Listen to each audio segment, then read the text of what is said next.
Nityananda Jaya Advaita Chandra Jaya Guru Bhakta Vrinda Jaya Advaita Chandra Jaya Guru Bhakta Vrinda Jaya Jaya Sri Chaitanya Jaya Nityananda Jaya Jaya Sri Chaitanya Jaya Nityananda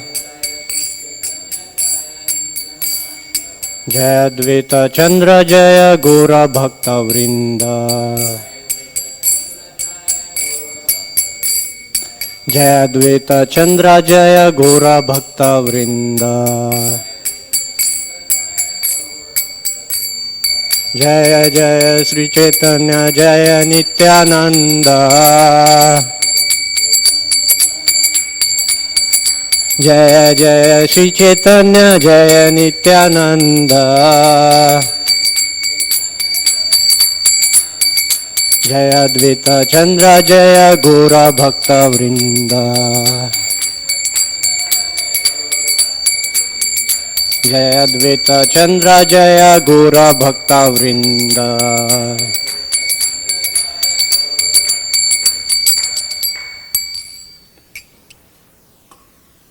So, Hare Krishna, we continue reading from Sri Chaitanya Charitamrita. Yesterday we heard from Bhrigupati Prabhu the external reasons for appearance of Sri Chaitanya Mahaprabhu. Today we are doing chapter 4, the confidential reasons for appearance of Sri Chaitanya Mahaprabhu. So it is a reading, we will be just reading it, but there are some points which Srila Prabhupada emphasizes. We will try highlight those.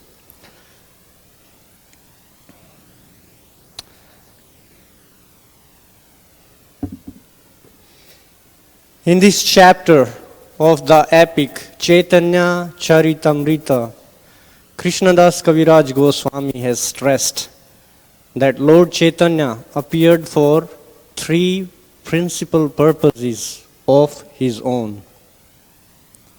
The first purpose was to relish the position of Srimati Radharani, who is the prime reciprocator of transcendental love of Shri Krishna.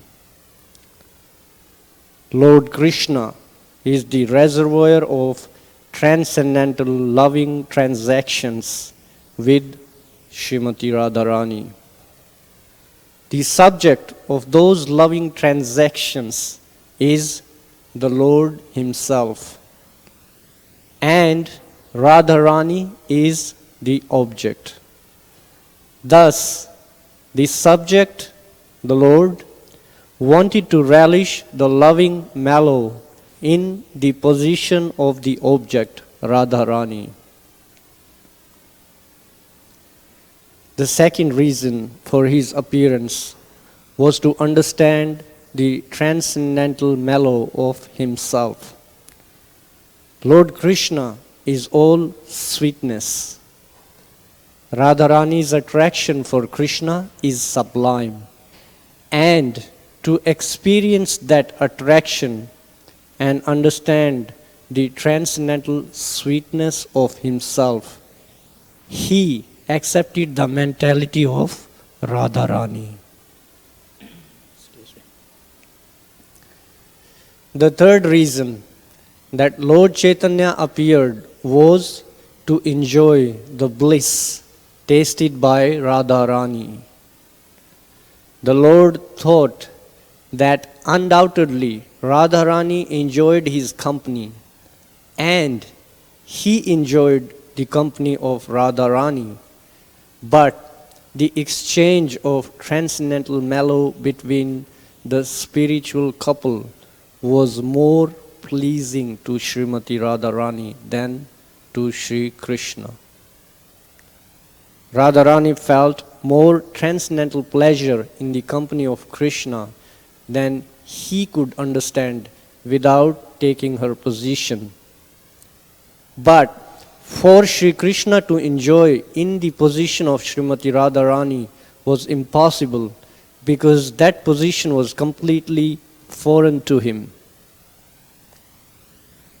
Krishna is the transcendental male and Radharani is the transcendental female.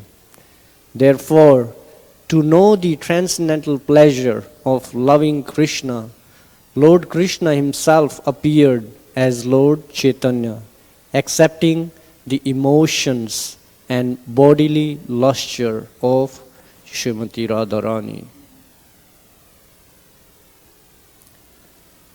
Lord Chaitanya appeared in order to fulfill these confidential desires and also to preach the special significance of chanting Hare Krishna, Krishna Krishna, Hare Hare, Hare Rama, Rama Rama, Hare Hare, and to answer the call of Advaita Prabhu.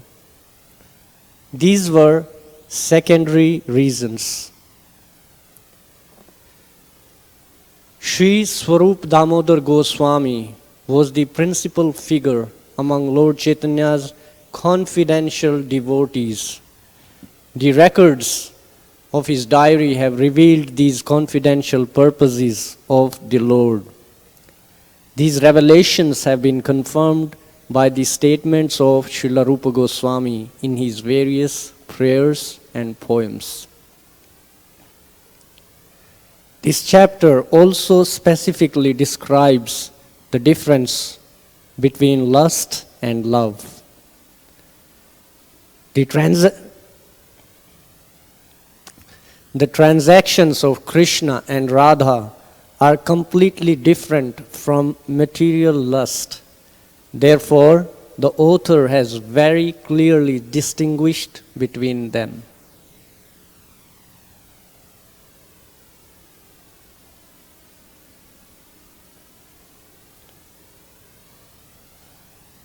So we start. Sri Chaitanya prasadena tadrupasya vinirnayam balopi kurute shastram drishtva vraja vilasina. By the mercy of Lord Chaitanya Mahaprabhu, even a foolish child can fully describe the real nature of Lord Krishna, the enjoyer of the pastimes of Vraja, according to the vision of the revealed scriptures.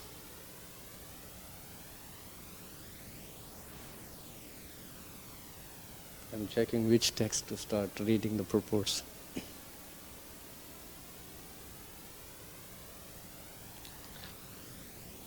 Jaya Jaya Shri Chaitanya Jaya Nityananda Jaya Advaita Chandra Jaya Gaura Bhakta Vrinda.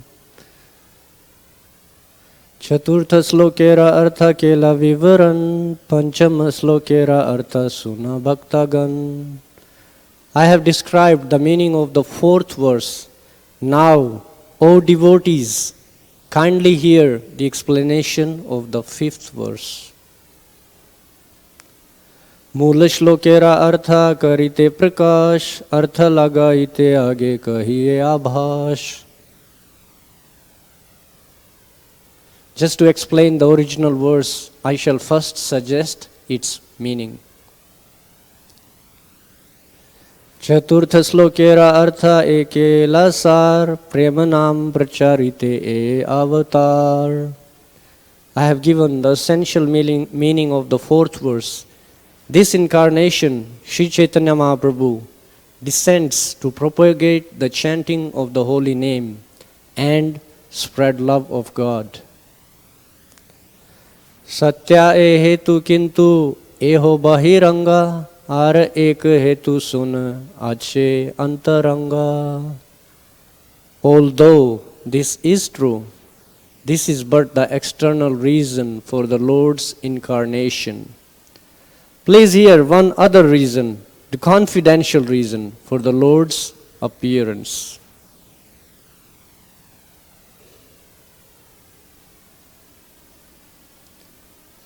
પૂર્વે એના પૃથ્વીરા ભાર હારી ભારે કૃષ્ણ અવતીર્ણા હેલા શાસ્ત્રે તે પ્રચારે.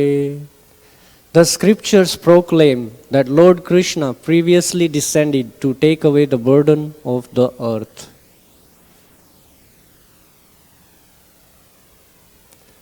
स्वयं भगवानेरा कर्म नाहे भार हरन स्थिति कृता विष्णु करे न जगत पालन. To take away this burden, however, is not the work of the Supreme Personality of Godhead. The maintainer, Lord Vishnu, is the one who protects the universe. किंतु कृष्णेराये हया अवतार काल भार हरण काल ताते हेला मिशाल. But the time to lift the burden of the world mixed with the time for Lord Krishna's incarnation. So here in this purport, Srila Prabhupada is explaining how it's not Krishna's job to remove the burden of this earth. Although in Bhagavad Gita, Krishna does say, Paritranaya sadhunam vinashaya cha duskritam, right? But that's not his job. That's the job of Vishnu, because Vishnu is in charge of the maintenance of this world. But what happens, like in this purport, Srila Prabhupada is explaining that the time for removing the burden of the earth and also the time for appearance of Lord Krishna, they coincided. So what happens in the purport, Srila Prabhupada is explaining, when Lord Krishna comes, he comes with all his paraphernalia. So all the different avatars, they merge in his body. And whichever avatar, whatever function they have, they do those functions. But Krishna just does the function of revealing his pastimes in Goloka Vrindavan. So we will hear more about this, but this is the most essential point to understand about the confidential reasons for Lord Chaitanya's appearance. We have information from the Bhagavad Gita that the Lord appears at particular intervals to adjust a time-worn spiritual culture. Lord Shri Krishna appeared at the end of Dwapar Yuga to regenerate the spiritual culture of human society and also to manifest his transcendental pastimes. Vishnu is the authorized Lord who maintains the created cosmos, and he is also the principal deity who makes adjustments when there is improper administration in the cosmic creation. But Shri Krishna, being the primeval Lord, appears not in order to make such administrative adjustments, but only to exhibit his transcendental pastimes, and thus attract the fallen souls back home, back to Godhead. However, the time for administrative rectification and the time for Lord Shri Krishna's appearance coincided at the end of the last Dwapar Yuga. Therefore, when Shri Krishna appeared, Vishnu, the Lord of maintenance, merged with him, because all the plenary portions and parts of the absolute personality of Godhead merged with him during his appearance.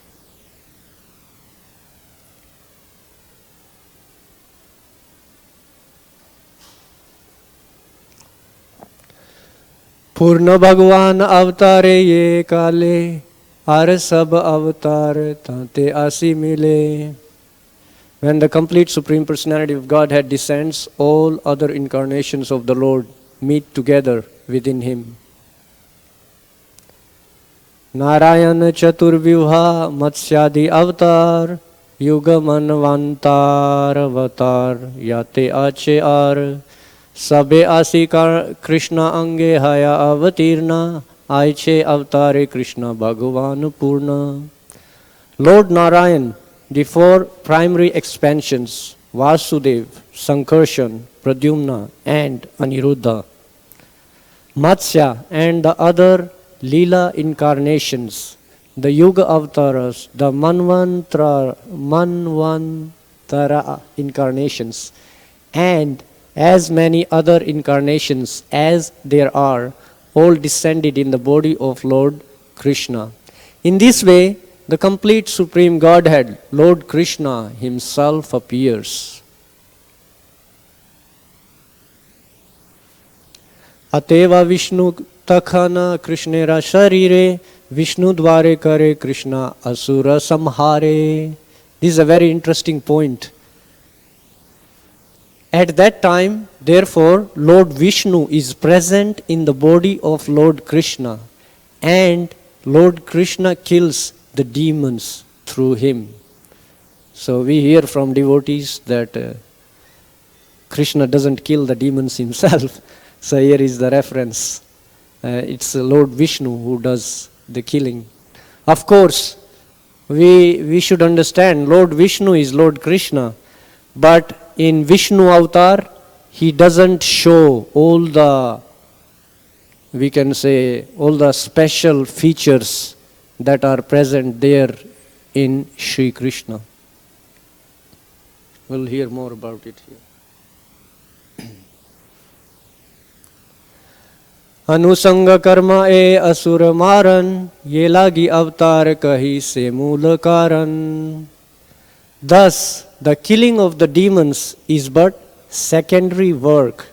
I shall now speak of the main reason for the Lord's incarnation. So this is a very beautiful verse. Devotees, I know many devotees who learn this verse by heart. You can even recite it. Premaras nirayas karite asvadan, rag marg bhakti loke karite pracharan, rasika sekhar Krishna param karuna, e dui hetu haite ichara udgama. This verse is actually sums up the reasons why Lord Chaitanya came, or even why Lord Krishna came. So we'll read the translation purport for this one. The Lord's desire to appear was born from two reasons. The Lord wanted to taste the sweet essence of the mellows of love of God, and he wanted to propagate devotional service in the world on the platform of spontaneous attraction. Thus, he is known as supremely jubilant and as the most merciful of all. Report.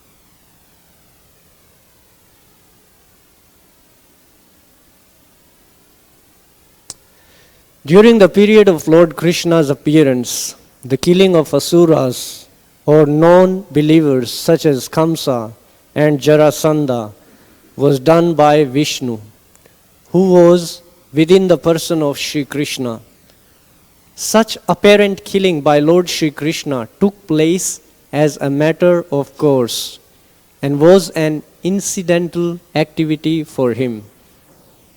But the real purpose of Lord Krishna's appearance was to stage a dramatic performance of his transcendental pastimes at Vrajabhumi, thus exhibiting the highest limit of transcendental mellow in the exchanges of reciprocal love between the living entity and the Supreme Lord. These reciprocal exchanges of mellows are called Raga Bhakti, or devotional service to the Lord in transcendental rapture. It's amazing how Srila Prabhupada uses some of these words, like you see here, transcendental rapture. Lord Shri Krishna wants to make known to all the conditioned souls that he is more attracted by Raga Bhakti than Vidhi Bhakti, or devotional service under scheduled regulations. It is said in the Vedas, Taittiriya Upanishad 2:7, Raso vai saha, the absolute truth is the reservoir for all kinds of reciprocal exchanges of loving sentiments. He is also causelessly merciful, and he wants to bestow upon us this privilege of Raga Bhakti. Thus, he appeared by his own internal energy. He was not forced to appear by any extraneous force.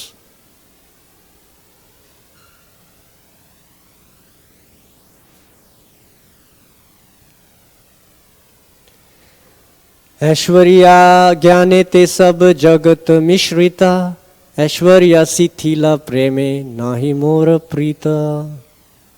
Lord Krishna thought, all the universe is filled with the conception of my majesty, but love, weakened by that sense of majesty, does not satisfy me.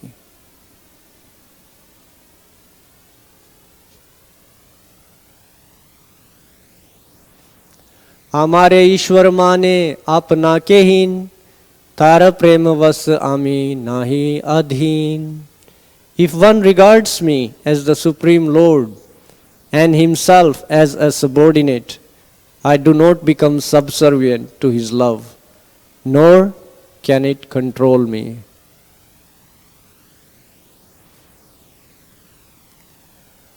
आमा केताए ये भक्ता भज ये भावे, तारे से भावे भजी ए मोरसो भावे. In whatever transcendental mellow my devotee worships me, I reciprocate with him. That is my natural behavior.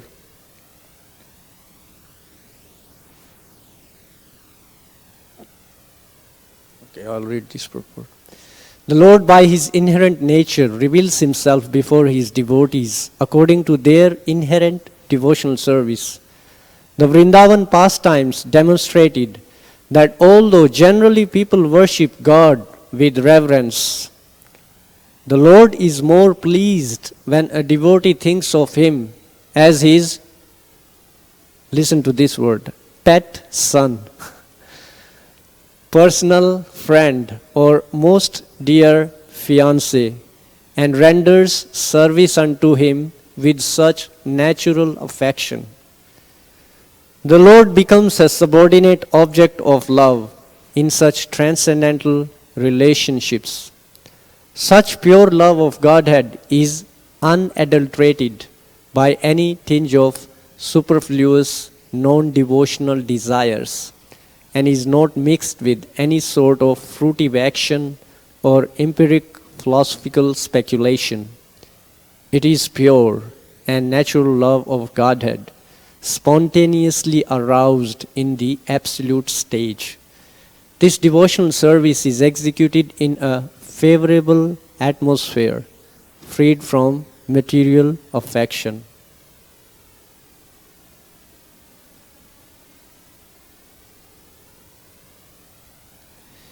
ये यथा मां प्रपद्यन्ते तांस्तथैव भजाम्यहं, मम वर्तमानो वर्तन्ते मनुष्य पार्थ सर्वशः. In whatever way my devotees surrender unto me, I reward them accordingly. Everyone follows my path in all respects, O son of Pritha. Okay. This is another couple of verses which are really beautiful. Actually, there is few more coming. We can learn them. मोरा पुत्र मोरा सखा मोरा प्राणपति, ए भावे ये मोरे करे शुद्ध भक्ति. आपना के बड़ा माने हमारे समहीन, से भावे है आमी ताहारा अधीन. If one cherishes pure loving devotion to me, thinking of me as his son, his friend, or his beloved, regarding himself as great and considering me his equal or inferior, I become subordinate to him.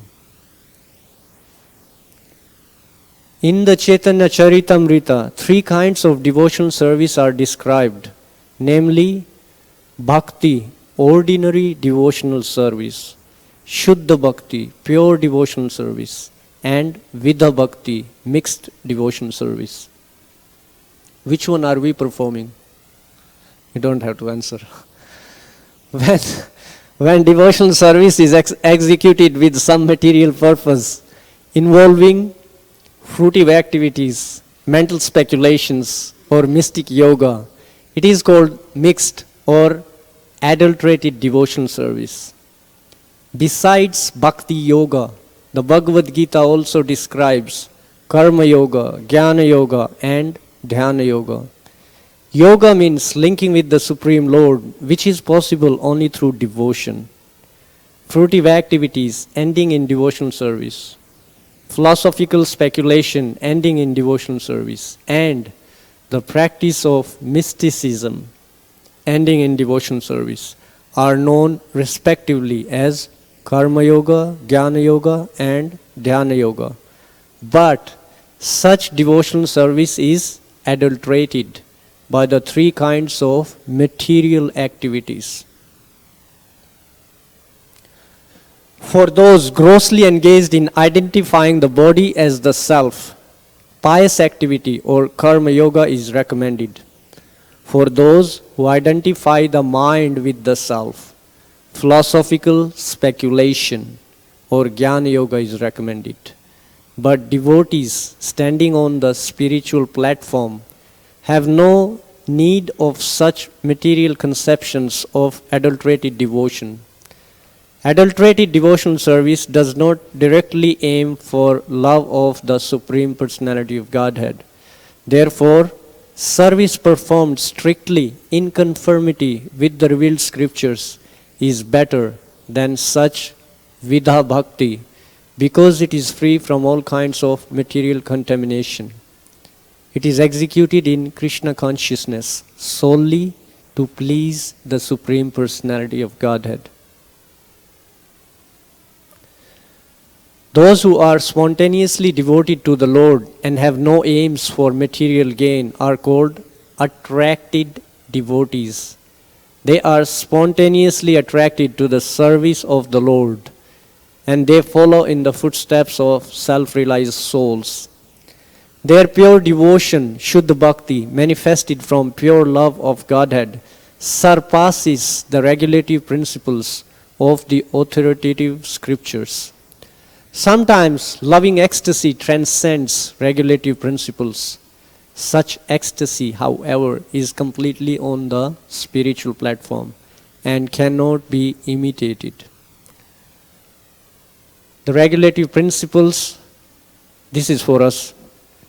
The regulative principles help ordinary devotees rise to the stage of perfect love of Godhead. Pure love for Krishna is the perfection of pure devotion, and pure devotional service is identical with spontaneous devotional service. Flawless execution of regulative principles is exhibited in the Vaikuntha planets. By strictly executing these principles, one can be elevated to the Vaikuntha planets, but spontaneous, pure loving service is found in Krishna Loka alone. What about us? Well, we are following Sri Chaitanya Mahaprabhu. So we follow Lord Chaitanya and we go where Lord Chaitanya is. Mai bhaktirhi bhutanam amrtatvaya kalpate dishtya yad asin mat sneho bhavatinam mad apana. Devotional service rendered to me by the living beings revives their eternal life. I'll read this again. Devotional service rendered to me by the living beings revives their eternal life. O my dear damsels of Vraja, your affection for me is your good fortune, for it is the only means by which you have obtained my favor.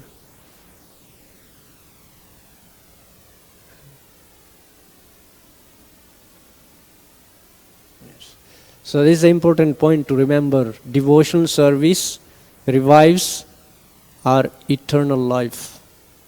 So what happens to those who are not engaged in devotion service? They go round and round in cycle of birth and death. माता मोरे पुत्र भावे करे न बंधन अतिहीना ज्ञाने करे लालन पालन. Mother sometimes binds me as her son. She nourishes and protects me, thinking me utterly helpless. Sakha शुद्ध साख्य करे स्कंदे आरोहण तुम्ही कौन बड़ा लोग तुम्ही आमी सम.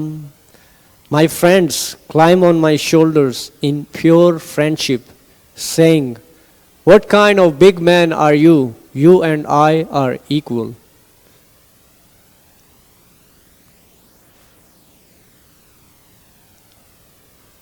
प्रिया यदि मान करी करे व्रत सन वेद स्तुति हैते हरे से मोरा मन. If my beloved consort reproaches me in a sulky mood that steals my mind from the reverent hymns of the Vedas,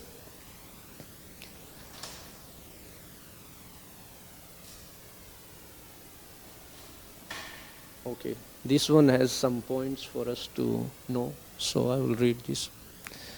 According to the Upanishads, all living entities are dependent on the supreme living entity, the personality of Godhead. As it is said, Katha Upanishad 2:13, Nityo Nityanam Chetanas Chetananam Eko Bahunam Yo Vidadati Kaman. One eternal living entity supports all the other eternal living entities.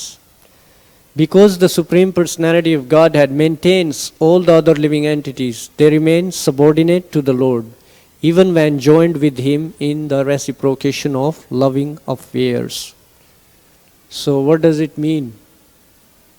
It means like even these devotees, pure devotees, the devotees even in Vrindavan who are like His parents, or his friends who can climb on his shoulder and tell Krishna, "Hey, you are just like me. Don't think you are a big man." But even those devotees, they are actually not above him. But to reciprocate love, Krishna lets them deal with him in this way. But it doesn't mean that they are superior to Krishna. So we should remember this. But in the course of exchanging transcendental love of the highest purity, sometimes the subordinate devotee tries to predominate over the predominator. One who lovingly engages with the Supreme Lord as if he were his mother or father sometimes supersedes the position of the Supreme Personality of Godhead. Similarly, his fiancée or lover sometimes supersedes the position of the Lord.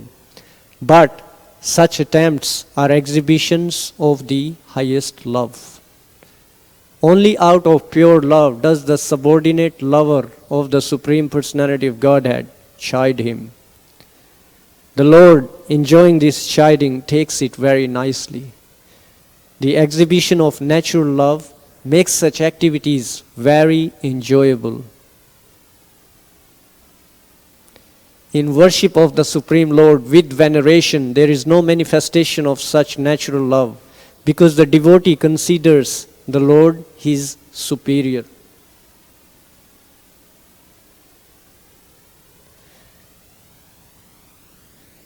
Regulative principles in devotional service are meant for those who have not invoked their natural love of Godhead. When natural love arises, all regulative methods are surpassed and pure love is exhibited between the Lord and the devotee. Although on such a platform of love, the devotee sometimes appears to predominate over the Lord or transgress regulative principles. such dealings are far more advanced than ordinary dealings through regulative principles with awe and veneration. A devotee who is actually free from all designations due to complete attachment in love for the Supreme exhibits spontaneous love for Godhead, which is always superior to the devotion of regulative principles. The informal language used between lover and beloved is indicative of pure affection. When devotees worship their beloved as the most venerable object, spontaneous loving sentiments are observed to be lacking. A neophyte devotee who follows the Vedic instructions that regulate those who lack pure love of Godhead may superficially seem more exalted than a devotee in spontaneous love of Godhead. But, in fact, such spontaneous pure love is far superior to regulated devotional service.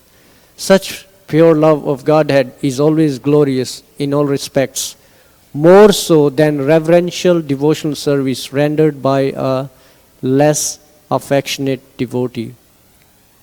So there is lots of deep points Srila Prabhupada is mentioning here in these purports, and many of them they may be going over our head.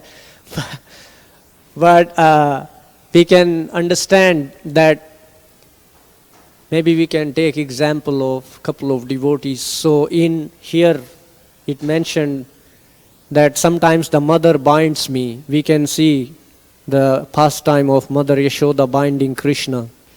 And we know the whole pastime, but just to understand this point, Krishna, he agreed to be bound by Mother Yashoda, seeing her pure love, her endeavor to show her pure love, because she don't think Krishna is Supreme Personality of Godhead. She is thinking, he's my child, I have to correct him, I have to, train him properly so he becomes a good citizen of Vrindavan when he grow up, not like a troublemaker and troubling everyone.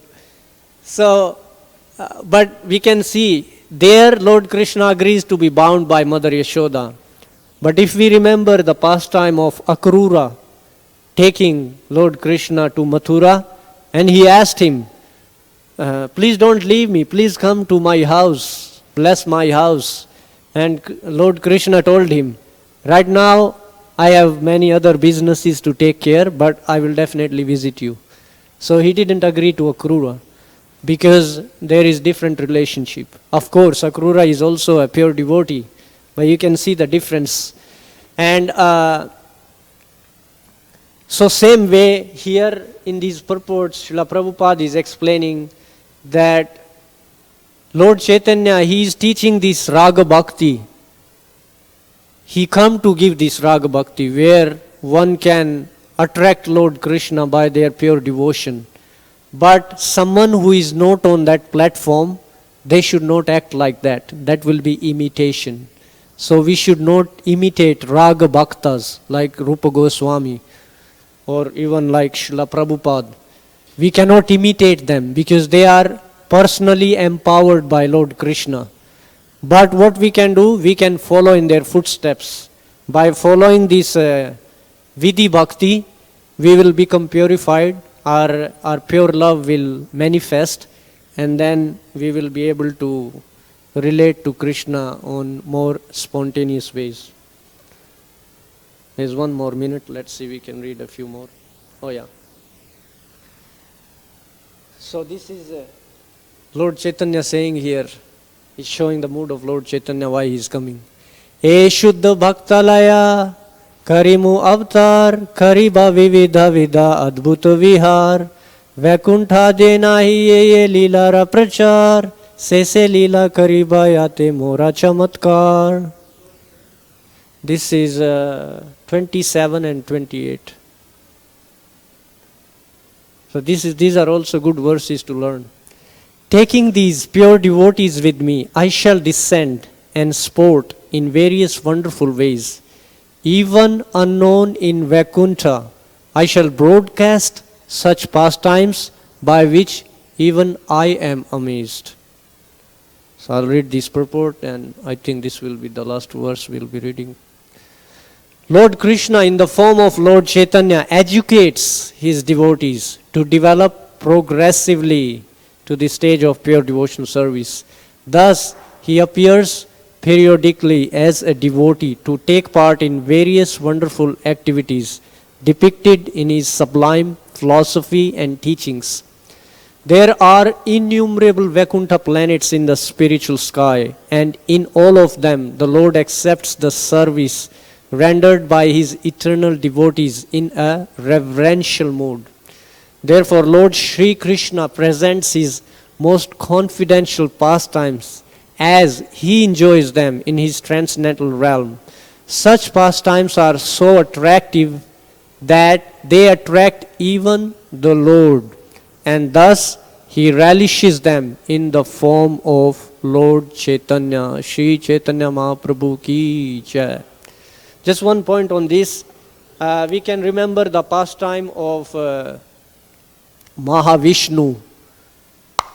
He was taking these children of this Brahmana. Every time the Brahmana's wife gave birth to a child, the child would die. And he came and complained in Dwarka. And he was like saying so many things. So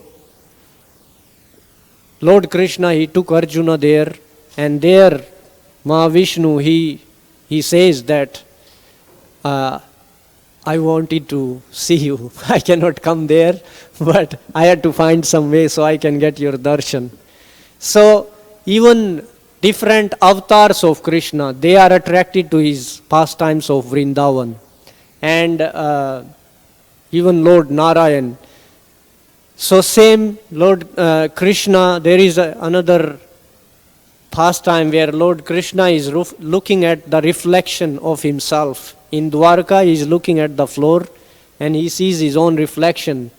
And it's mentioned that he looks at this reflection and he's like, who is this? He's so beautiful. I want to embrace this person. So you can see even Krishna is attracted to himself. I don't know if there is some person who is attracted to themselves. I know when I was in school, there was one classmate. What he would do is, he would look in the mirror and he would spend hours combing his hair.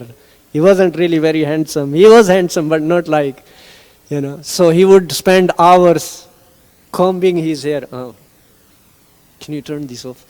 And his friends, they would joke with him. Man, like, it's been time, let's go. How much longer you need to get ready? And even the hair on his head were very sparse. He didn't have a lot of hair. Still he would keep looking at the mirror. And so his friends would joke with him, come on man, relax, we know you are handsome, but you are not that handsome, you have to take so long to get ready. But here we can see Krishna is so beautiful. Everyone is attracted to him, even the different avatars. So that's the reason Krishna stages these Vrindavan pastimes.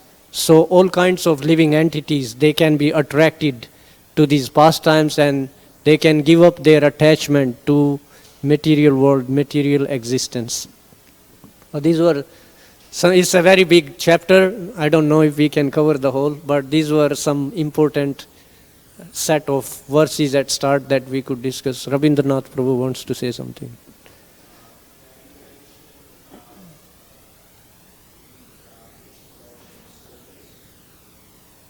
Yes.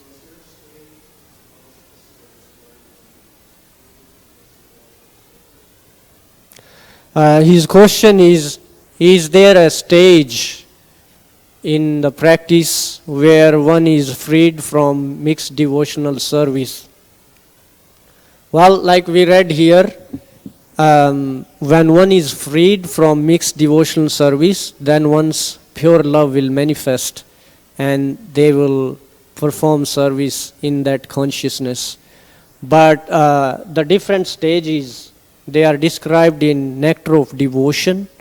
For those who want to know more, it's given in Nectar of Devotion, all the different stages and at what stage we become free from this. But from what I remember, I can say in the bhava stage, one becomes free, because in bhava stage, one develops one pure love. But even from bhava stage to prema, there is a lot of work to be done. So in essence, only in prema stage, one becomes completely free. But bhava stage is a good platform where one becomes almost free. But for more, we should definitely read Nectar of Devotion, and also in this chapter we will hear more, because we only did like about 30 verses. So there is lots more verses where Prabhupada is giving more details on these topics. So we can wait to hear a little bit more. But did you want to say something? You've been practicing for many years, and you have many realizations and experiences. I asked a number of devotees about that, like, in other words, like the different stages are described in different ways. Like there's Kanishta Adhikari, Majjhima Adhikari, Uttama Adhikari, the different stages, devotional service, Yes. Shraddha, Sadhu Sangha, Yes. Bhajana Kriya, Anartana Vritti, like that. So where, I'm just trying to understand how, like the different, those different levels, like Uttama Adhikari, Yes. is he on a prema or in bhava? And if so, where is that actually stated within the scriptures as far as like what Rupa Goswami says or like that? Okay. So he's saying, he has a mic. I'm sure everyone heard what he said. So I will give a couple of historical examples from Srimad Bhagavatam. Of course, there are different ways of categorizing pure devotion service, like how you said. There are those stages where you start from Shraddha and then you go to Prema, the 8 stages. And then there is a different category like Kanishta Adhikari, Madhyama Adhikari, Uttama Adhikari. So yes, Uttama Adhikaris, if we see the definition of Uttama Adhikari, is definitely free from material desires. But in terms of stages, in 4th canto there is example of Bharat Maharaj, and it's mentioned he was on bhava stage, but because he was not in association, he was alone in the forest, so he got distracted. So there is a chance of being distracted even on bhava stage. But when he came as Jad Bharat and he was showing prema stage, he wasn't distracted by anything. So if we understand this example, only in prema stage one is completely free from distractions. But in all other stages there is chances of being distracted. But a prema bhakta, he never gets distracted. And that's what Lord Chaitanya is showing by his example, prema bhakti, raga bhakti. They are not distracted because they cannot think of anything else. Like if we talk about Radharani, she cannot think of anyone else other than Krishna. So we have to come to prema bhakti to become completely free. But even on bhava stage, one becomes free from material attractions. But there is a chance, like that's why Bharat Maharaj example is there. You may be on bhava stage, but if you are living by yourself and not in association with devotees, it's easily you can get distracted and you can stop practicing.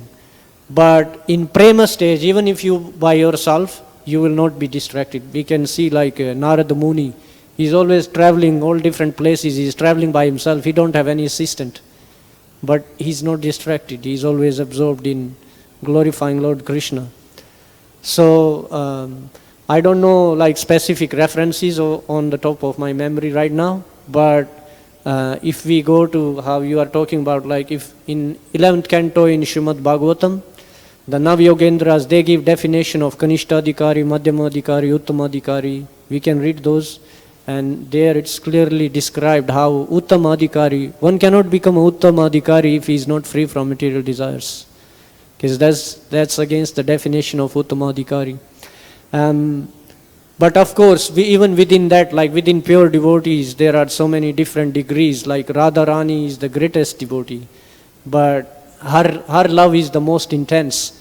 But it doesn't mean like even Mother Yashoda, Nanda Maharaj, they are also pure devotees, and their love in as parents is the topmost. No one can supersede that.